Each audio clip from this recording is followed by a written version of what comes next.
Ada beberapa macam dari investasi. Pertama, ada di aset real. Aset real itu bisa dalam bentuk tanah, bangunan, usaha, dan lain-lain. Selanjutnya, kita bisa investasi di aset finansial.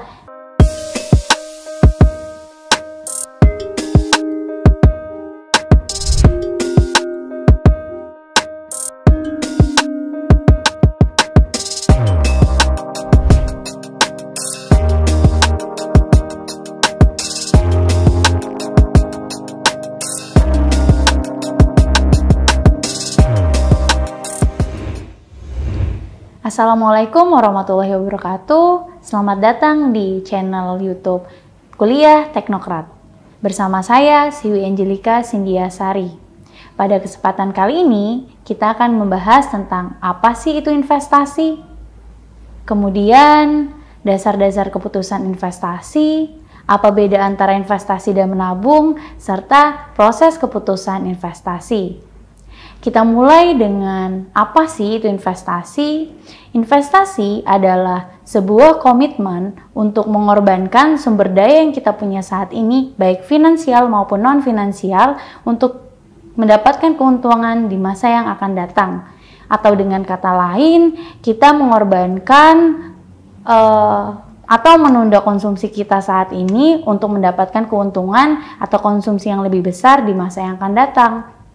Contoh dari investasi adalah misalnya kita berinvestasi di tanah. Kita akan mengharapkan keuntungan dari kenaikan harga tanah di masa yang akan datang. Yang kedua, kita bisa investasi di saham, di mana kita dapat mendapatkan keuntungan dari kenaikan harga saham atau juga pembagian dari dividen. Yang ketiga adalah, ini yang nggak kalah penting, tapi banyak orang yang nggak paham. Jadi teman-teman, ketika teman-teman menonton video ini, itu juga termasuk yang namanya investasi. Di mana teman-teman mengorbankan waktu teman-teman yang tadinya bisa untuk nongkrong di kafe, atau bisa baca novel di rumah, atau tiduran-tiduran di rumah. Tapi teman-teman menonton video ini, itu juga termasuk yang namanya investasi. Tadi kita sudah membahas apa sih itu investasi. Sekarang kita bahas apa sih beda antara investasi dan menabung. Padahal kan menabung juga sama-sama untuk menunda konsumsi. Mari kita bahas tentang apa beda investasi dan menabung. Investasi merupakan proses untuk tujuannya adalah nanti kita dapat melipat gandakan uang kita atau membuat uang kita tumbuh. Sedangkan kalau menabung biasanya yang ingin dicapai adalah secara konsumtif. Kita ingin membeli suatu barang dan lain-lain. Ketika kita menabung, contohnya adalah gini, kita ingin membeli motor di 2 tahun kemudian dengan harga saat ini motornya 20 juta, maka kita akan menabung selama 2 tahun agar kita bisa beli motor di 2 tahun kemudian. Harga motor saat ini 20 juta, kita udah nabung dan ternyata udah dapat 20 juta. Tapi di tahun kedua ternyata harga motornya itu naik karena ada yang namanya inflasi. Inflasi itu apa? Kenaikan harga. Harganya akan naik setiap tahunnya. Kemudian kita udah nabung 20 juta sehingga kita tidak bisa nih membeli motor tersebut. Kita harus nabung lagi karena motornya udah naik. Jadi uang kita tidak bertambah, tapi uang kita terkumpul cuma segitu. Kita masih harus menabung lagi gitu. Itu konsep dasar menabung. Kalau investasi itu beda. Contoh sederhana dari investasi adalah kita misalnya ingin menanam pohon. Kita beli bibitnya dulu, misalnya pohon apel ya. Kita beli bibitnya dulu, kemudian kita tanam, kita siram, kita kasih pupuk sampai akhirnya dia besar, tumbuh dan menghasilkan suatu buah. Dan buah itu yang akan kita petik di masa yang akan datang. Itu adalah konsep dari investasi. Kalau investasi sendiri itu biasanya untuk jangka yang menengah dan panjang. Kalau menabung itu untuk jangka pendek dan bisa dicairkan kapan saja. Sedangkan karena kita tahu tadi bahwa tujuan dari investasi itu adalah melipat gandakan uang kita, maka biasanya resiko dari investasi itu lebih tinggi dibandingkan dengan menabung. Kemudian perbedaannya lagi adalah di mana dana untuk investasi itu biasanya relatif lebih besar dibandingkan dengan dana untuk menabung. Selanjutnya kita udah tahu nih perbedaan antara investasi dan menabung. Lantas, apa yang harus kita lakukan? Apakah kita harus investasi atau menabung?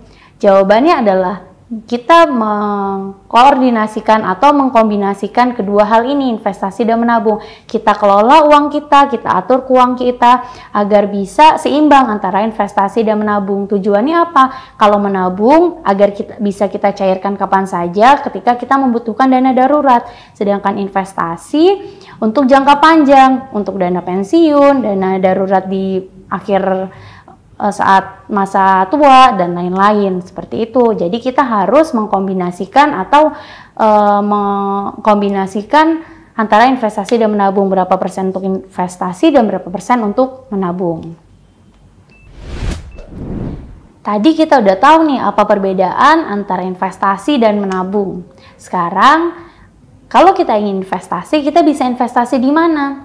Ada beberapa macam-macam dari investasi. Pertama, ada di aset real.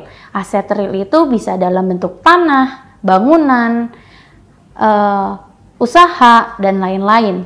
Selanjutnya, kita bisa investasi di aset finansial, seperti obligasi, saham, suku, dan lain-lain. Seperti yang sudah saya jelaskan sebelumnya, bahwa ada juga nih kita bisa investasi di pengetahuan, yaitu di intangible asset atau aset yang tidak berwujud. Bisa pengetahuan, intellectual capital, dan lain-lain. Kita udah paham tentang apa itu investasi, macam-macam investasi. Selanjutnya adalah investasi itu kan merupakan aktivitasnya. Sedangkan orang-orang yang melakukan investasi kita sebut sebagai investor.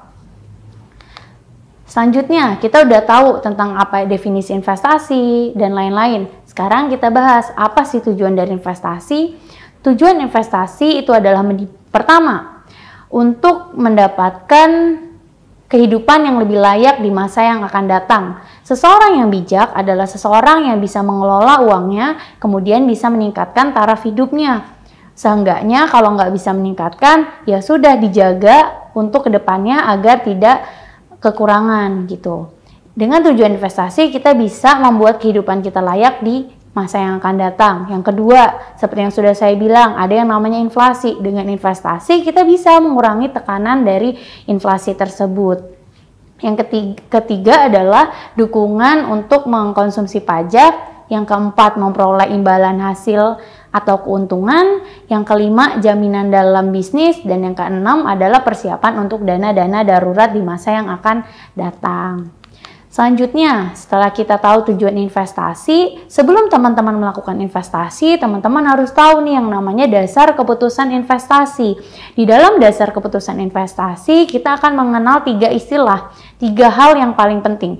Yang pertama, teman-teman harus tahu yang namanya return. Return itu merupakan tingkat keuntungan dari investasi atau tingkat pengembalian dari investasi. Return itu terdiri dari 3 hal. Yang pertama, ada return yang diharapkan atau expected return. Expected return merupakan tingkat pengembalian yang sudah diharapkan atau diekspektasikan oleh si investor. Contohnya, misalnya saya mau investasi di saham. Kita mau investasi atau kita investasi di tanah deh. Kita mau menginvestasikan uang kita sekarang di tanah, kemudian dengan harga misalnya 200 juta. Saya mau berekspektasi atau saya mau mengharapkan di tahun ke-10 tanah tersebut menjadi 1 miliar. 1 miliar itu merupakan return yang kita harapkan atau expected return. Kita udah paham nih expected return. Yang kedua ada return minimal. Saya mau investasi sekarang sebesar 200 juta, kalau misalnya di 10 tahun kemudian saya akan mendapatkan minimal yang saya mau adalah 800 juta. Kalau di bawah 800 juta saya tidak mau investasi di sana. 800 juta ini merupakan return minimal. Selanjutnya, yang ketiga ada yang namanya return aktual atau return yang benar-benar terjadi saat kita melakukan pengambilan investasi dari kita.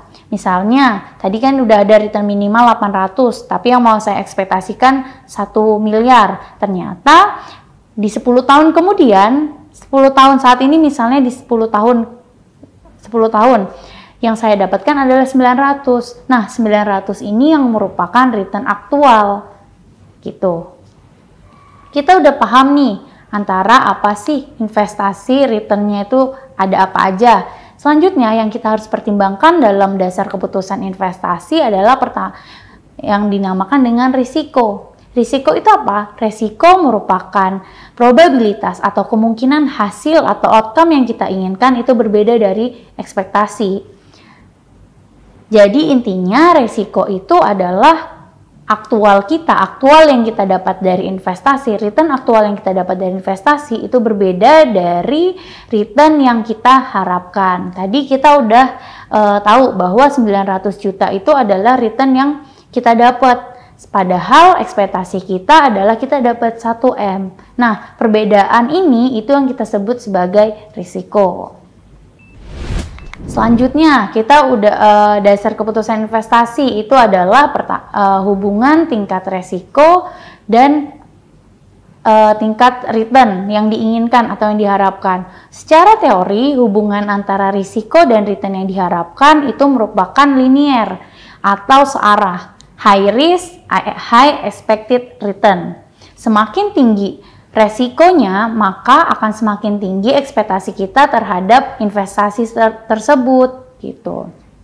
Jadi ketika kita memulai untuk memutuskan untuk memilih investasi, dasar keputusannya itu kita harus mempertimbangkan 3 hal. Pertama, expected return atau return yang diharapkan. Yang kedua, tentang resiko. Dan yang ketiga, hubungan antara risiko dan return. Di dalam video saya juga sudah menambahkan beda antara resiko dan expected return. Kita lihat bahwa yang pertama adalah tentang obligasi. Obligasi itu resikonya rendah, makanya expected return-nya juga lumayan rendah dibandingkan dengan investasi-investasi lainnya. Selanjutnya mulai naik ke tahap kedua, yaitu ada investasi di saham. Resikonya juga lumayan besar dan expected return-nya itu juga akan besar. Naik lagi ke opsi dan kontrak berjangka. Mereka memiliki resiko yang tinggi dan expected return-nya juga akan tinggi. Jadi untuk dasar keputusan investasi, high risk, high expected return. Kita sudah tahu nih dasar keputusan investasi, makanya kita langsung mulai. Gimana sih proses dari keputusan investasi? Proses keputusan investasi dimulai dari pertama, menentukan tujuan investasi. Teman-teman mau investasi tujuannya buat apa? Untuk beli apa? Untuk melakukan apa? Setiap investor itu memiliki tujuan yang berbeda-beda ketika mempertimbangkan mau memulai investasi dengan mempertimbangkan tingkat resiko dan return yang diharapkan serta ketersediaan tambahan dana yang diinvestasikan. Setelah teman-teman udah tahu nih apa tujuan dari investasi, yang kedua adalah penentuan kebijakan investasi. Teman-teman mau memutuskan alokasi aset mana yang akan dipilih oleh teman-teman. Berapa persen ke aset tanah misalnya, berapa persen ke aset finansial, dan lain-lain. Ketika teman-teman menentukan kebijakan investasi, teman-teman juga harus tahu nih berapa besar dana yang akan diinvestasikan di masing-masing instrumen dari pasar modal atau aset lainnya gitu. Ketika teman-teman udah masuk ke penentuan kebijakan investasi, yang teman-teman harus pertimbangkan lagi adalah tentuin strategi portofolio. Strategi portofolio itu ada 2. Strategi portofolio aktif dan strategi portofolio pasif. Kalau strategi portofolio aktif, biasanya teman-teman akan mencari informasi nih, perbanyak informasi untuk mencari kombinasi dari portofolio yang lebih baik. Yang kedua, teman-teman masuk ke strategi portofolio pasif, di mana teman-teman lihat dari harga yang sudah direfleksikan di harga saham.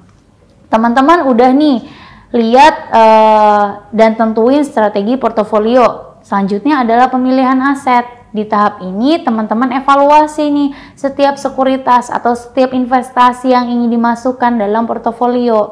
Tujuannya adalah untuk mencari kombinasi portofolio yang efisien, di mana menghasilkan return yang tinggi dan resiko yang lebih rendah.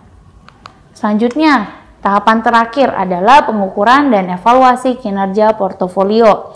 Di tahap ini, teman-teman membandingkan hasil pengukuran tersebut dengan kinerja portofolio lainnya melalui proses dari benchmarking.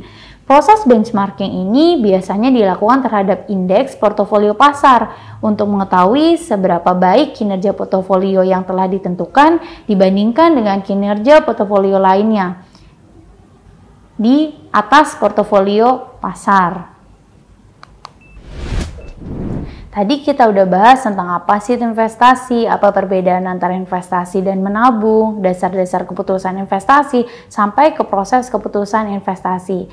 Jadi buat teman-teman yang ingin memulai suatu investasi, teman-teman harus memahami hal tersebut dengan mengetahui tingkat resikonya gimana, expected return yang teman-teman mau gimana, sampai ke hubungan antara expected return dan resiko. Sekian apa yang bisa saya sampaikan pada hari ini. Semoga materi yang kita bahas tadi bisa bermanfaat untuk diri kita dan orang-orang di sekitar kita. Saya akhiri, wabillahi taufiq wal hidayah. Wassalamualaikum warahmatullahi wabarakatuh. Jangan lupa untuk like dan subscribe channel dari Kuliah Teknokrat. Terima kasih sudah menyaksikan video pembelajaran ini. Jangan lupa like, komen dan subscribe, serta nyalakan tanda loncengnya agar kalian tidak ketinggalan informasi update lainnya.